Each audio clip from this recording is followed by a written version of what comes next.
Mari and I had been married for 6 years, a time that felt like both a blink and a lifetime. We met in our early 30s, both of us ready to settle down after a string of failed relationships. For me, Mari was everything I'd been looking for. Smart, kind, beautiful, with a laugh that could light up a room. She had a past, of course, but who doesn't? She'd been married before, to a guy named Doug. They had divorced years before we met, and from what she'd told me, it had ended amicably. They were better off as friends, she'd said, nothing more. I believed her. Why wouldn't I? We built a life together, bought a house in a quiet neighborhood, hosted barbecues, adopted a dog. When Mari got pregnant, I thought it was the final piece of our happy little puzzle. I was ecstatic. I pictured our future together, raising our son, watching him grow up, doing all the things my own dad never got to do with me. The day our son, Alex, was born was the happiest day of my life. I remember holding him in my arms, feeling the weight of his tiny body and knowing that my life had just changed forever. Mari seemed happy, too, exhausted but radiant, looking at Alex like he was her whole world. And for a while, things were good. We settled into parenthood together, navigating sleepless nights and dirty diapers. We were a team. But life isn't a fairy tale, and cracks started to show. It was little things at first, things that I brushed off as the stresses of being new parents. Mari seemed distant sometimes, distracted. She'd get moody without warning, or snap at me over small things. I figured she was just tired. After all, raising a newborn was hard on both of us, especially her. I tried to give her space, to be understanding, but deep down, it hurt. I missed the way we used to be. One night, when Alex was about 8 months old, Mari came home from a girls' night, looking more drained than usual. I asked her if everything was okay, and she waved me off, saying she was just tired. I didn't push. I went upstairs to check on Alex, and as I stood over his crib, watching him sleep, I felt a strange pang of unease. Like something was off, but I couldn't put my finger on it. The first real red flag came a few months later. Alex was starting to develop more. His first few words, his first steps. And there was something about him that I couldn't quite figure out. He was beautiful, no doubt about that. Big blue eyes, a head of dark hair, a smile that could melt anyone's heart. But sometimes, when I looked at him, I felt a strange disconnect. He didn't look like me, not really. At first, I dismissed it. Babies change as they grow, right? But as the months went by, the feeling gnawed at me. It wasn't just me, either. My mother, who visited often, made a few comments, little jokes about how Alex didn't quite have the family resemblance. I laughed them off, but inside, those words festered. I tried to ignore the doubts, telling myself that I was being paranoid. But the idea had already taken root, and it wouldn't let go. Then came the real turning point, Mari's phone. One evening, Mari had gone to bed early, and I stayed up watching TV. Her phone buzzed on the coffee table, lighting up with a notification. Normally, I wouldn't think twice about it, but something about the way it buzzed, repeatedly, insistently, made me curious. I reached over and picked it up. It was a message from Doug, her ex-husband. Now, I'm not a jealous guy. I knew that Doug and Mari had stayed in touch. After all, they'd known each other for years. But this message wasn't casual. It was long, detailed, and from what I could see in the preview, far too intimate. I knew it was wrong, but I opened the message thread. As I scrolled up, my heart began to pound harder. The text between Mari and Doug were filled with old memories, inside jokes, and more recent conversations. Flirty ones. There were mentions of meetups, accidental touches, and late-night calls. I felt like the ground was shifting beneath my feet. One message, in particular, made my blood run cold. I can't stop thinking about that night. It felt like old times, didn't it? I felt like I had been punched in the gut. My hands shook as I put the phone down, my mind racing with 1,000 thoughts. How long had this been going on? Was it just flirting, or was it more? That night, I lay awake, staring at the ceiling while Mari slept peacefully beside me.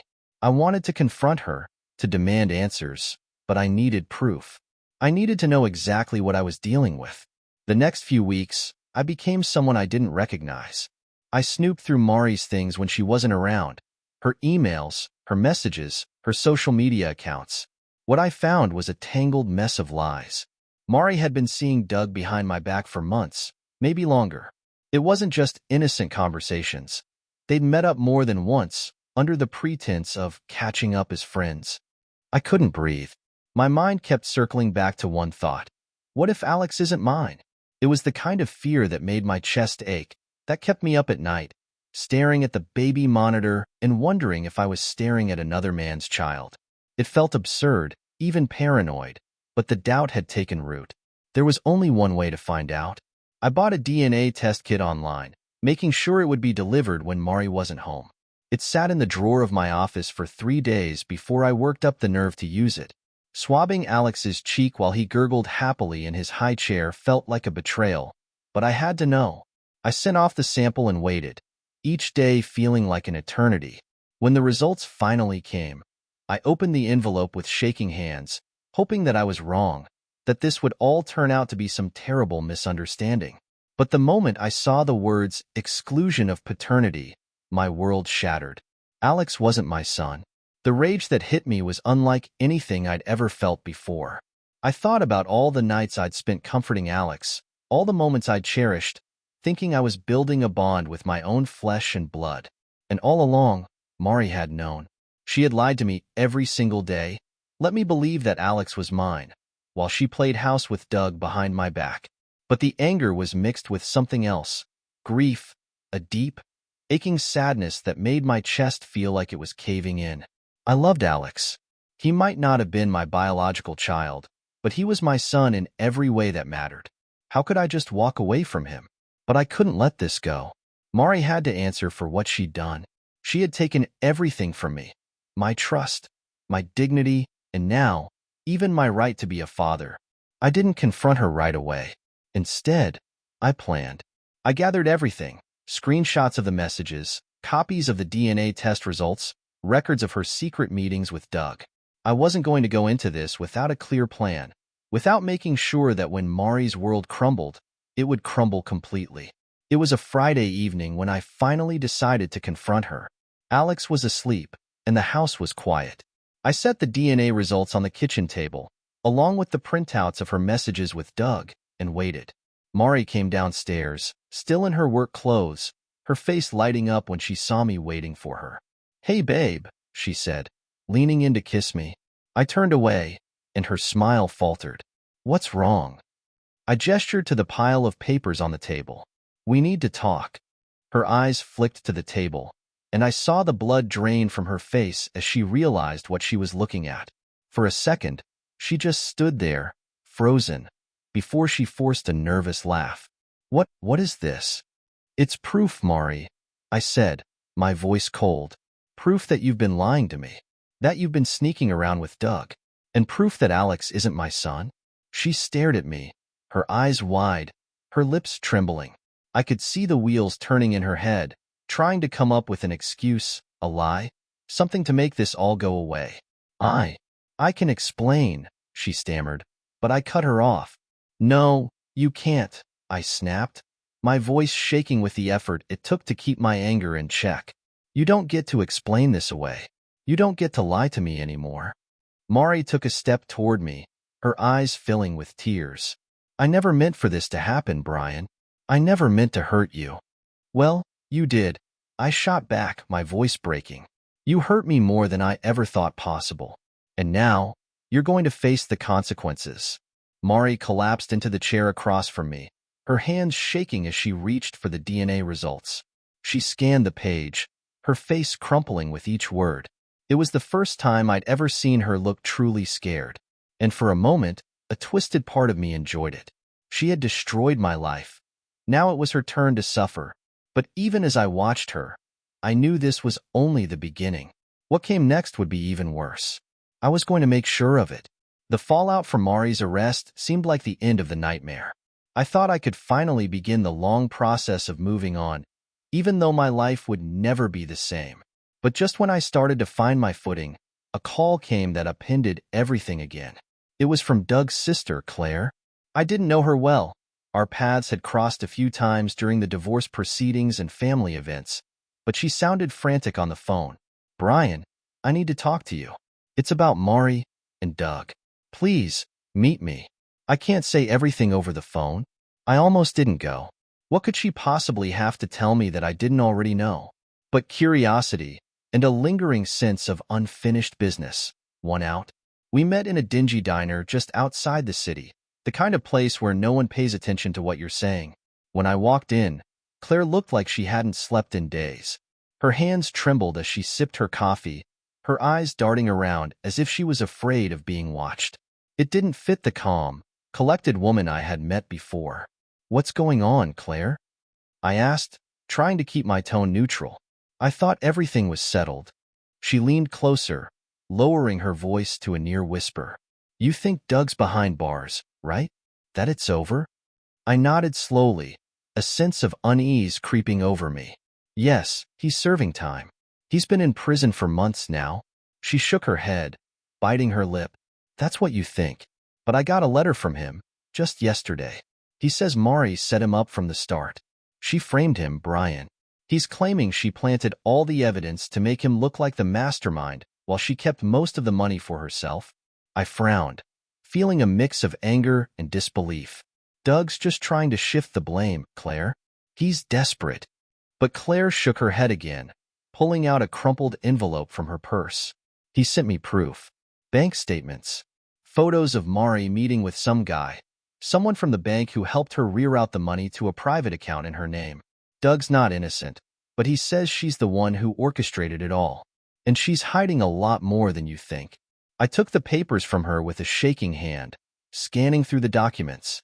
They were real, bank transfers, a series of payments made to an offshore account that I hadn't seen in the original investigation.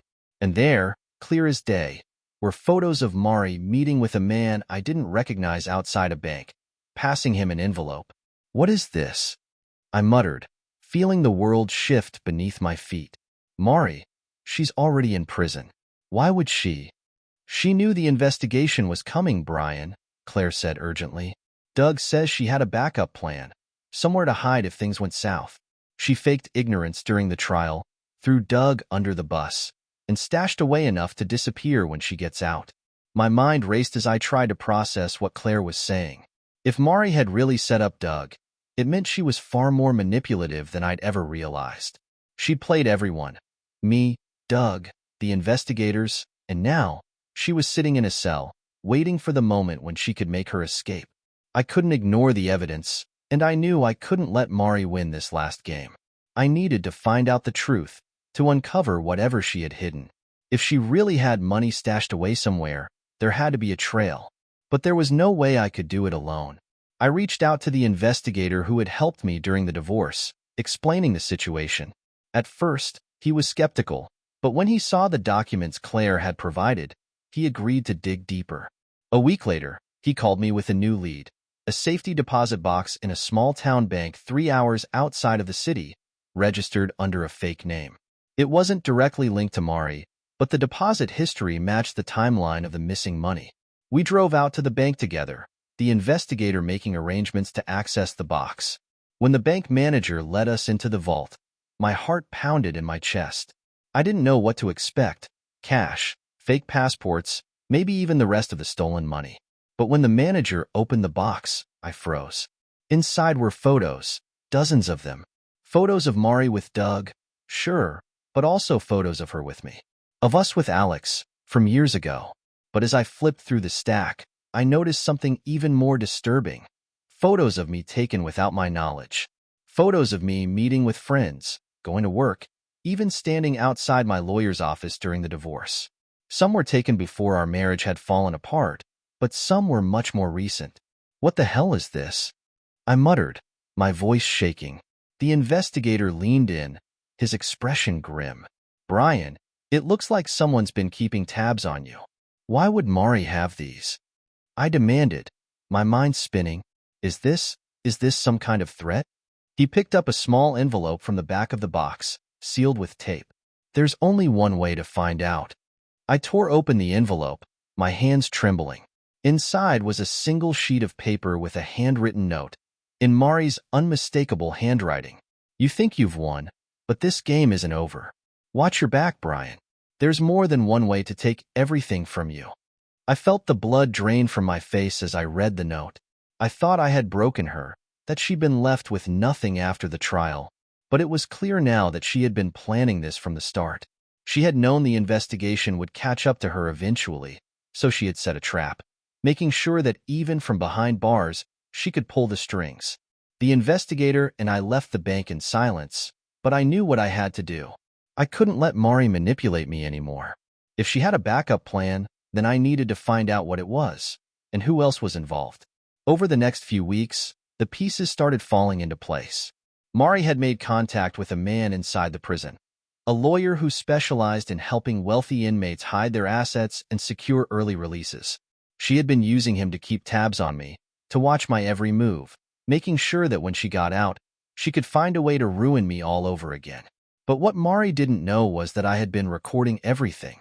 Every message, every meeting, every shred of evidence. I turned it all over to the authorities, making sure they knew exactly what she had been planning from inside her cell. They raided the lawyer's office and found a stash of documents, evidence that Mari had been funneling money to an offshore account, along with plans for a new identity, a fake passport, and a plane ticket to a country that didn't extradite. She had planned to disappear the moment she was released, starting a new life with the fortune she'd stolen from me and Doug. When they confronted her in prison with the evidence, she tried to deny it, but it was too late. This time, there was no escaping the charges. Her sentence was extended by years, and the money she had hidden was seized by the government. I thought that would be the end, that I could finally close the book on this chapter of my life. But a few days later, I received a letter in the mail with no return address. Inside was a single photograph, one I hadn't seen before. It was of Alex, standing outside his school, taken just a few days ago. I felt my blood run cold as I stared at the image, my hands shaking. It didn't make sense. Mari was in prison, her allies had been caught, and the money was gone. Who had sent this? And why? A second letter arrived the next day, this one with a note. You took everything from me, Brian. Now I'm going to take him from you. Doug. Somehow, he was behind this. And if he was threatening Alex, it meant he was planning something even worse.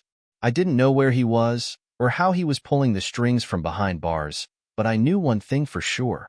I wasn't going to let him hurt my son. Not after everything I'd already lost. This time, I would protect what mattered most. This time, the fight wasn't over. With new threats emerging from every corner, I knew I had to go beyond the legal system to keep Alex safe. The story wasn't over yet, and the stakes had never been higher. The letter from Doug sent a chill down my spine that I couldn't shake. I stared at the photograph of Alex standing outside his school, my hands trembling. How was Doug managing to send this from prison? And how was he keeping tabs on my son? I didn't know, but I was sure of one thing.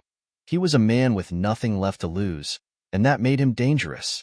I drove straight to the police station, carrying the letters with me, trying to convince myself that the authorities would handle it. But deep down, I knew better. Doug had already slipped through the cracks of the system once, and Mari had been able to operate from behind bars for months. If Doug could reach me with these threats, then he was capable of much worse. The police took the letters seriously, at least at first. They promised to increase patrols near Alex's school and keep an eye on any suspicious activity. But I could see in their faces that they thought I was being paranoid. Just another desperate father with a history of domestic drama. They couldn't grasp how deep this betrayal ran, how far Doug was willing to go. And I couldn't take any more chances.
and that's how it ended. If you enjoyed this story, don't forget to subscribe, like, and comment your thoughts below.